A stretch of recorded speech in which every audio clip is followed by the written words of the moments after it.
Hello friends, मैं हूं वीरेंद्र और आप देख रहे हैं मेरा चैनल वीटेक। और आज मैं लेकर आया हूं एक नया वीडियो जो कि रिटेल पर है। रिटेल में केपीआईज़ का क्या मीनिंग होता है और रिटेल में केपीआईज़ के क्या इंपॉर्टेंस होते हैं और कैसे हम केपीआईज़ को कैलकुलेट करते हैं। तो आइए आज इस वीडियो में इसके बारे में बात करेंगे। और दोस्तों, अगर आपने मेरे चैनल को अभी तक सब्सक्राइब नहीं किया है तो मेरे चैनल को सब्सक्राइब कीजिए, जिससे आपको नए अपडेट्स मिलते रहें। आइए स्टार्ट करते हैं केपीआईज़। केपीआईज़ का मीनिंग होता है की परफॉर्मेंस इंडिकेटर्स। की परफॉर्मेंस इंडिकेटर्स क्या होते हैं? की परफॉर्मेंस इंडिकेटर्स होते हैं वो टूल्स जिससे हमें पता पड़ता है, हमारी बिज़नेस की हेल्थ को बताते हैं, इंडिकेट करते हैं कि हमारा बिज़नेस कैसा चल रहा है। तो 7 टाइप्स ऑफ केपीआईज़ होते हैं जो कि हमारे रिटेल बिज़नेस में यूज होते हैं। तो आइए हम वन बाय वन इसके बारे में बात करते हैं। सबसे पहले जो पहला केपीआई है वो है कन्वर्जन। तो कन्वर्जन का क्या फार्मूला होता है? सबसे पहले हम बताएंगे कन्वर्जन का फार्मूला। कन्वर्जन का फार्मूला होता है total bills made divide by number of customer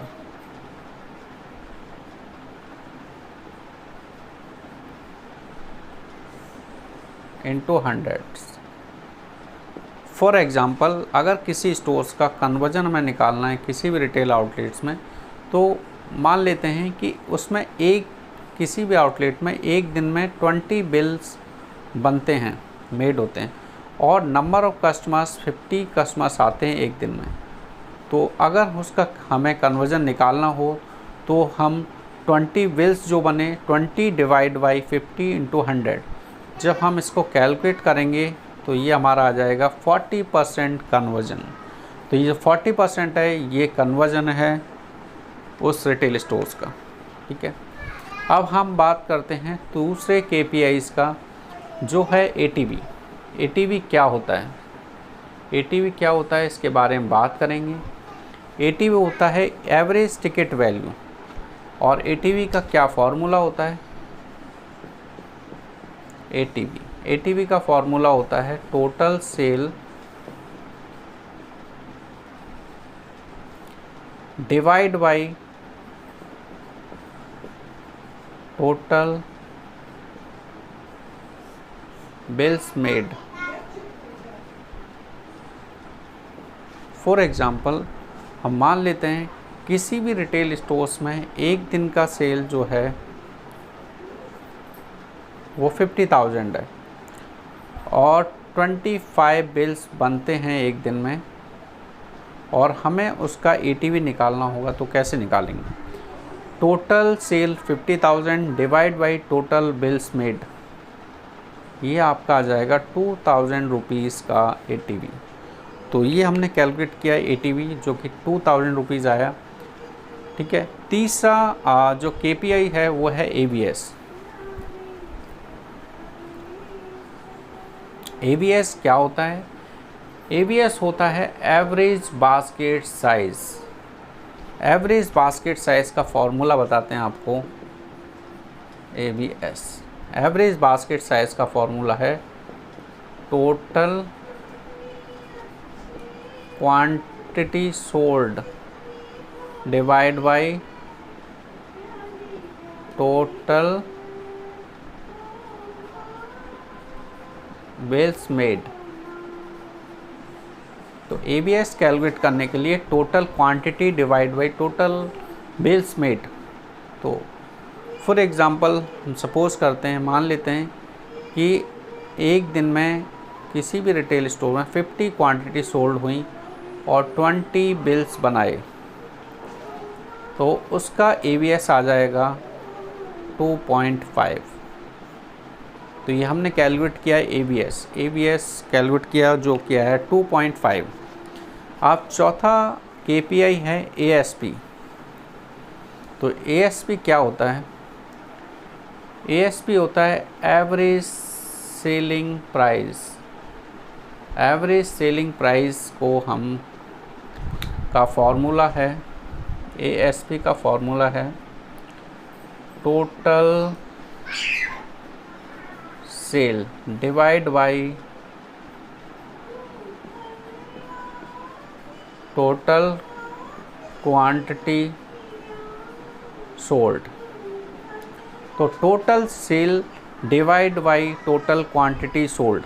तो टोटल सेल कितना है, फॉर एग्ज़ाम्पल हम मान लेते हैं कि एक दिन का सेल 50,000 रुपीज़ है किसी भी स्टोर का, और वो क्वांटिटी सोल्ड करता है 25, तो उसका ASP आ जाएगा 2000। जो 2000 ये कैलकुलेट करके आया है, ये एवरेज सेलिंग प्राइस है उस पर्टिकुलर स्टोर का। अब हम बात करते हैं 5th KPI की। 5th KPI है SPSF। तो SPSF क्या होता है? SPSF होता है सेल पर स्क्वायर फिट। सेल पर स्क्वायर फिट SPSF टोटल, इसका फॉर्मूला है total sale divide by store size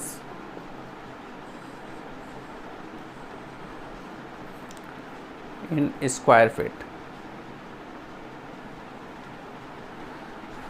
तो टोटल सेल अगर किसी भी स्टोर की, हम मान लेते हैं कि 1 लाख रुपए सेल है उसकी किसी भी एक स्टोर की, और उसका साइज़ है 1000 स्क्वायर फिट, तो उसका SPSF हमें कैलकुलेट करना होगा। तो हम कैसे कैलकुलेट करेंगे? Total sale divide by store का साइज़। तो ये आ जाएगा 100। ये जो 100 आया, 100 रुपीज़ उसका सेल पर स्क्वायर फिट है। अब हम बात करते हैं 6th KPI की। 6th KPI जो है वो है टारगेट वर्सेस अचीवमेंट। तो टारगेट वर्सेस अचीवमेंट क्या होता है? टारगेट वर्सेस अचीवमेंट होता है कि जो भी रिटेल स्टोर्स हैं, रिटेल आउटलेट्स हैं, रिटेल आउटलेट्स हैं, उनके टारगेट सेट किए जाते हैं, टारगेट्स ऑलरेडी गिवन होते हैं। अचीवमेंट है कि डेली बेसिस पे जो भी वो सेल कर रहे हैं, जितना भी रेवेन्यू जनरेट कर रहे हैं उस टारगेट के अगेंस्ट, तो वो टारगेट वर्सेस अचीवमेंट होता है। 7th KPI है L2L ग्रोथ। L2L ग्रोथ की बात करते हैं। क्या होता है L2L ग्रोथ? L2L ग्रोथ का फॉर्मूला बताते हैं हम आपको। L2L ग्रोथ, L2L ग्रोथ का है this year sale, this year sale minus last LY sale divide by LY last year sale into 100। तो ये हम निकालेंगे L2L growth versus last year. तो दिस ईयर सेल मान लेते हैं, इस साल आपका सेल 12 लाख है और लास्ट ईयर सेल था 10 लाख।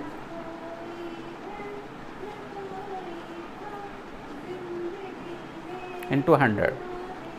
जब हम इसको कैलकुलेट करेंगे तो ये आएगा आपका 20%। तो 20% जो आया वो आपका लाइक टू लाइक ग्रोथ आ गया। तो ये हमने आपको बताया 7 KPIs कौन कौन से होते हैं और कैसे हम उनको कैलकुलेट करते हैं। आई होप ये इन्फॉर्मेशन आपको पसंद आएगी दोस्तों। अगर आपको ये वीडियो अच्छा लगता है तो आगे फॉरवर्ड कीजिए इस वीडियो को, और अगर आपने मेरे चैनल को अभी तक सब्सक्राइब नहीं किया है तो मेरे चैनल को सब्सक्राइब कीजिए, जिससे आपको नए अपडेट्स मिलते रहें। Thank you.